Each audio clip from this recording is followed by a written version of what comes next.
परिवार का बंटवारा। रामगढ़ में किसान परिवार रहता था। उस किसान के 2 बेटे थे। वह परिवार बहुत खुश रहता था। अब किसान के बेटे शादी के योग्य हो गए थे। किसान ने सोचा अब मुझे अपने बेटों की शादी करा देनी चाहिए।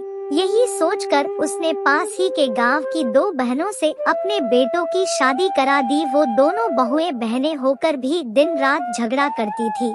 अपने झगड़ों में वो उस किसान और उसकी पत्नी की भी बहुत बेइज्जती करती थी।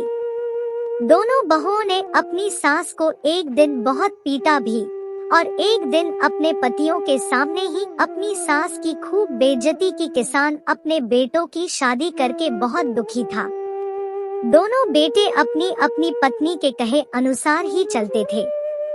वह दोनों अपने माता पिता की एक भी नहीं सुनते थे और वो भी उस किसान और उसकी पत्नी के साथ बुरा व्यवहार करने लगे। इससे वो किसान बहुत ही दुखी रहने लगा। किसान का समधी धनवान व्यक्ति था। उसे अपने पैसे का घमंड था, इसलिए वो भी उस किसान को भला बुरा कहता रहता था। वो किसान इस सब से परेशान होकर अपने दोस्तों और रिश्तेदारों की मदद से अपने खेत पर जाकर रहने लगा। दोनों बहुएं भी घर को बांट कर रहने लगी। इस तरह दोनों बहुओं ने घर का बंटवारा कर दिया। जिस घर में संस्कार की कमी होती है, उसी परिवार में आगे चलकर ऐसा होता है। इसलिए अपने बच्चों को अच्छे संस्कार देना बहुत जरूरी है।